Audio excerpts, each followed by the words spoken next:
Will fantasy football owners finally get Christian McCaffrey back, who's been out since week 2? But will he get a full workload in week 9? And will Godwin owners get Chris Godwin back in lineups heading into week 9? And in a year full of so many injuries left and right, people are trying to piecemeal a playoff team together, all while trying to secure a playoff berth. Should you consider a quarterback trade at this point in the year? Who do you go after? What does that look like? Who do you give up? I'm going to give you 5 players to go get, or hold if you have them.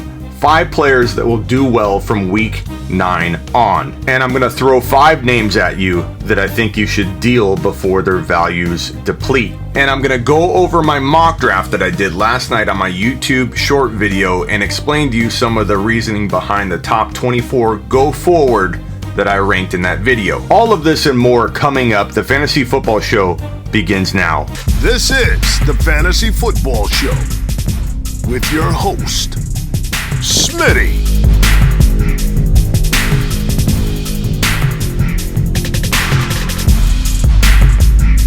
Top 5 running back. You're watching the Fantasy Football Show. I'm Smitty. Welcome to the Fantasy Football Show. Subscribe if you're new, hit the thumbs up, and tell your friends, tell your grandma, tell everybody about the show. Let's get right into the mock draft that I did last night on my YouTube short video, and that will also help me explain a little bit of what I'm thinking about McCaffrey and some of these other guys go forward. This is the mock draft I did last night during the election coverage. I did it real late last night, and it caused a lot of like, hey, where's this guy? Where's that guy? Where's Ridley? And I just wanted to go over real quickly with you in normal speed, because on my stories I went through it ultra fast. Dalvin Cook, I get the concern that people are like, hey, how can you put him over Kamara or Christian McCaffrey? Look, it's all arguable at this point. That's why I have a tier break after Kamara. You could literally, I wouldn't be mad at anybody for swapping out any of these guys or mixing them up in any specific order. But when you score a touchdown in every single game you played in 2020, and we're at week 9, he's only missed 1 game and he had a bye week. You are a beast. You are a player I think you can deem accountable for the remainder of the year. I'll take my bet on that this guy can stay healthy. We've got 8 games left in the fantasy football season. And I know Madison failed people when he finally got a shot when Cook did miss his 1 game this year. But guess what? Madison's still a player that I think locks Cook into top 5 running back numbers if you've got the duo together, and I think it's safe. But again, not mad at anybody for having McCaffrey or Kamara at 1. But CMC is back this week. Maybe he doesn't get a full workload. He still has a bye week coming up. Keep that in mind as well if you are, for whatever reason, making trades around this board. Kamara is probably a safer 2, and 1, again, can argue that Kamara is the 1.1. And again, here's the tier break. Why do I have Henry outside of the top 3 or outside of that tier? Because I think he will have cups of coffee with these 3 on many occasions this year, but consistency. I think it's the only reason it drops him out. He can have those games where he goes nuts and then kind of does okay. But there's nothing wrong with Henry being number 4. That's very respectable. Adams, same kind of thing. He can kind of vanish. He can get hurt. He's not a lock to stay healthy all year. He's kind of been banged up the last couple of years. So I think that is factored in here for me. But I still think 5 super respectful. And Hopkins, I love Hopkins go forward. Hopkins could easily hang with Adams for being the number 1 wide receiver go forward. Same thing with MT, same thing with DK. These are all, look how I have wide receiver, wide receiver, wide receiver, wide receiver, because the running backs get a little bit questionable, not to the point where we doubt them at all, but in terms of being able to hang with the Henrys, the Kamaras, the CMC. So it does go wide receiver heavy from 5 to 8 for me, and even 10. And if I have to say I'm uncomfortable at all looking at this back the next day, and believe it or not, us so-called experts could run it back the next day and have it completely different. We're human beings. I actually feel like maybe this makes me the most uncomfortable. While I like him a ton and he could explode, he concerns me, I think, above Julio. He might even concern me above J-Rob right now. The talent's there. The question marks are also there. J-Rob, Hill, Chubb, beast. This guy's so good. And if he keeps getting the volume, he's going to earn this spot. Hill, love him. Chubb is kind of sneaky here. You probably don't have to pay this kind of value in a trade, but I think he does rebound pretty well, and that's not a knock on Hunt. Remember, Hunt was outscoring Chubb before Chubb went down in the almost quote-unquote backup role, so I'm still high on Hunt. In fact, I think Hunt and Chubb being back together might make both of them efficient. I said last night on my YouTube short, don't draft him here. Don't necessarily value him here if you're going after him. But this is kind of how I see them shaking out, not necessarily how I'd for sure have you draft them. You'd want to take full advantage of Mahomes dropping much further than this. But looking at this and trying to be predictive, this is how I think the value will shake out if I'm doing a mock draft from the value perspective. Like the hindsight, when we're at the end of the year and we look back, this is what I think is going to be the big board. So if you were, for whatever reason, trading for Mahomes, don't, certainly sell him at this value, or don't sell him at all, but don't go, paying this if you don't have to. I don't think anyone's selling Mahomes, though, to be honest. Elliott, I think, will end up being this valuable at the end of the year. I think you could buy him much lower than this. AJ Brown, I love. Kelce, Jacobs, he could be a beast going forward, or he could disappoint. He's got a mixed bag of upside and risk. Evans, same thing. Huge mixed bag of upside and risk. Hunt, kind of the same thing. Kyler, you don't draft Kyler here. You don't draft Wilson here. But I think they're going to both be this valuable looking forward. Again, this is not how I recommend you draft them or trade for them.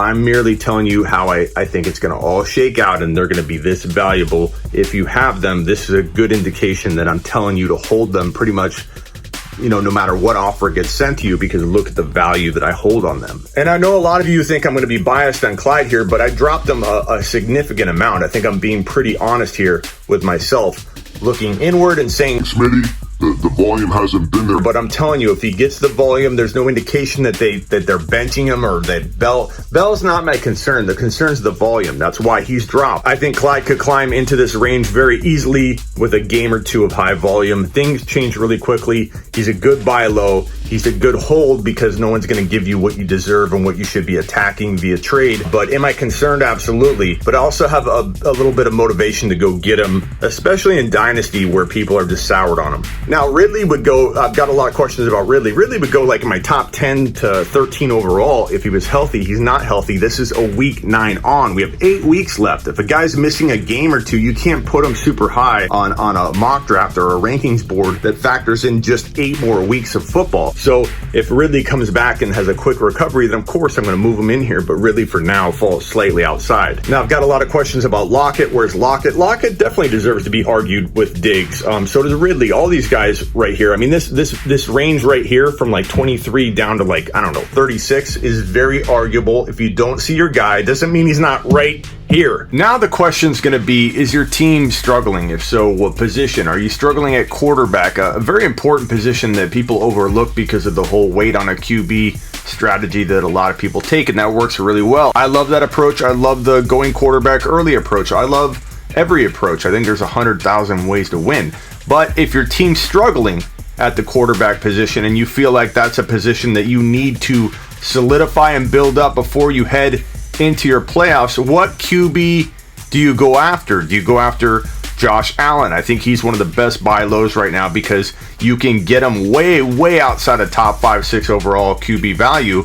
And I think he has top 4, top 5, top 6 QB fantasy football value go forward. He at least has that upside, and you can buy him with the built-in risk that if he doesn't do it, you're probably still getting what you paid for. Lamar Jackson, I keep saying it, and people keep doubting him, but this is a guy, they only have 2 losses. They're playing well, even with Lamar not completely in tune. And once he gets going and firing on all cylinders, Hollywood Brown called out the team and Lamar essentially said, get me the ball. Once they fix this on a team that's already doing well and winning, that's getting a potential top 10 running back play at a J.K. Dobbins moving forward, you're going to see the offense start clicking. Lamar will get more room and opportunity to roam around because the offense will be firing on all cylinders, and I think Lamar is a good bet to make, the kind of bet that can win you a league if you land it. The most common misconception people have when I say sell a player high is that, oh, you don't believe in him. When I say, hey, consider trading Davante Adams because you'll never get more than you'll get right now. Why? You think he's going to tail off? Just because you sell a player high doesn't mean you don't believe in the player. And just because you have a Davante Adams or whoever doesn't mean you're winning. If you're winning, don't try and fix what isn't broken. Let's say your target player is Josh Allen. you're going to have to look at your running backs or wide receivers, try and come up with a package deal to go get Josh Allen. The nice thing about Josh Allen is he now is attainable because he's doubting his owners. When a player like Josh Allen starts slumping, what ends up happening is if the owner of Josh Allen has a even remotely good backup quarterback that they want to play, they're tempted to play, or maybe they drafted Herbert and they're struggling, even though, Herbert's a must start. They're struggling each week because they still want to hang on to Josh Allen. They don't like putting him on the bench. You oftentimes will find a Herbert owner still owning a good quarterback like Josh Allen, or someone that's got A-Rod and Josh Allen. Typically, owners that own Josh Allen will have somebody else they're contemplating. So he's a great go-by heading into week 9 on. So you've got to try and find out what this owner needs. Maybe they need a tight end. Maybe you have Hurst and another tight end. You can send him Hurst, but maybe you picked up Hasty. Maybe you send them Deontay Johnson. And I know that he has upside, but it's worth getting rid of that upside for a quarterback that can carry you week in and week out. You're taking a little bit of a gamble because people are selling him for a reason. They're worried about him. There are question marks, but the question marks I don't think outweigh the upside. And in the case of Lamar, I still believe that you can give up a player like Monty, who you're probably worried about each week when you put him in your lineup. But David Montgomery, for those of you that somehow every week someone says, who's Monty? When I write Monty, how the hell do you not know that that's David Montgomery? Monty is somebody I would give up for Lamar. I give up a lot of equivalents to Montgomery. Maybe you have Eckler sitting on your bench and you have done nothing with him thus far. Trade Eckler over for Lamar Jackson. That owner probably is contemplating each and every week putting in another quarterback, and you can give him a similar upside type risk. You're swapping the risk here. And I think Lamar can carry you and win you a league. If you're struggling, he is a great option to go get. As of right now, it looks like McCaffrey will be back for week 9. You roll him out there. You don't not play McCaffrey if he's starting. Even if they say he may not get a full workload, doesn't matter. The guy could get 100 and a touchdown and a half. You put him out there. If you've held out this long, there's no point in trading him if you do own him. And no one's going to give up McCaffrey at this stage in the game. The buy window closed a long time ago, but I'm excited for McCaffrey. In my opinion, he has number 1, 2, or 3 overall value moving forward. As for Godwin, Godwin Evans is kind of a cloudy situation, but not for Tom Brady owners. Tom Brady is going to have a bunch of weapons to work with, but I think that if you own AB, you put him out there. I think if you own Godwin, unless you've got a crazy option, an alternative, and you can comment below and we'll go over that. You got to roll out all 3 of these wide receivers, whether you own Evans, Godwin, or AB, and Brady could give every one of them a touchdown. So I'm not sitting Godwin if he's playing. I'm not sitting Evans if he's playing. I'm not sitting AB if he's playing. You got to roll these Tampa Bay Buccaneer wide receivers out into your lineup unless you've got crazy options, which again, you're going to tell me below. My top 5 go get players for week 9 on. Clearly Lamar and Allen are go-gets for me, but I wanted to give you a fresh 5 names. I didn't want to cheat off that list that I already talked about. Elliott, go get Elliott. I get it. There's risk involved. The dude does not look good. The offense sucks. The defense sucks. But if there is a player worth grabbing way outside of first-round value right now, and believe me, I get so many questions at sleeperu.com and from heysmitty.com where people are asking me, Smitty, should I trade Elliott for garbage player 1, garbage player 2? I know that the fear is real. I know that people are trading him in ridiculous fashion. So take a stab and try and get him at running back 2 value. He'll probably earn that no matter what. But if he gets you top 5 running back return value, return on investment, you could win your league and tear through the playoffs. Nick Chubb is coming back. Take a stab at him while people still worry about Hunt. And I don't even dislike Hunt moving forward. I like both of the running backs, just like I did heading into week 1 when they were both playing. Chubb's a good buy low right now. A.J. Brown, for whatever reason, people still doubt his volume. Corey Davis getting 100 yards last week is going to get people in the mood to trade A.J. Brown. Ridley's hurt, know that, but if you can weather through a game or 2, he is a must buy. And I know what you're thinking here, Sanders. Smitty, you never recommend Miles Sanders, but I don't like drafting him high. I like trading for him low when the value's low, the risk is low, but the reward's very high. I think he could win you a league if you get him at the right price, but you can't buy him high. You have to buy him low. My top 5 players to trade away or make sure you avoid for week 9 on. I think Chris Carson, now he's hurt. You may not get a ton for him now. You may have to package them, but if you package players, you tend to increase their value because you can dilute the risk involved in the trade. So I get rid of Carson. I don't trust him. I don't trust him staying healthy. He's obviously hurt right now. David Johnson, I get rid of David Johnson on the high as you can. Amari Cooper, again, that offense is in shambles. Even if they correct things enough to get Zeke Elliott moving, I think Amari's going to be inconsistent. Eckler, if you're waiting on Eckler, you could wait until you're out of the playoffs. So you might as well make a move. Try and get rid of him for somebody that's excited about him potentially coming back, or they want to make a trade before the trade deadline. Try and get somebody for Eckler. And Cooper Kupp, he's hurt now, always kind of banged up. I don't trust that offense to feed one of the wide receivers all the work. Anyway, I trade any one of these guys if you can for...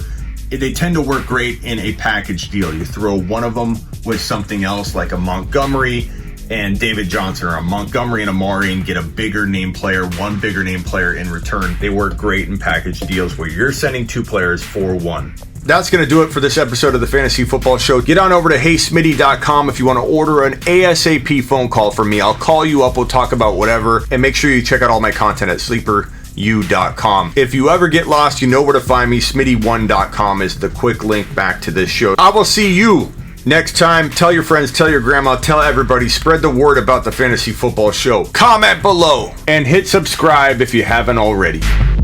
This is the Fantasy Football Show with your host, Smitty.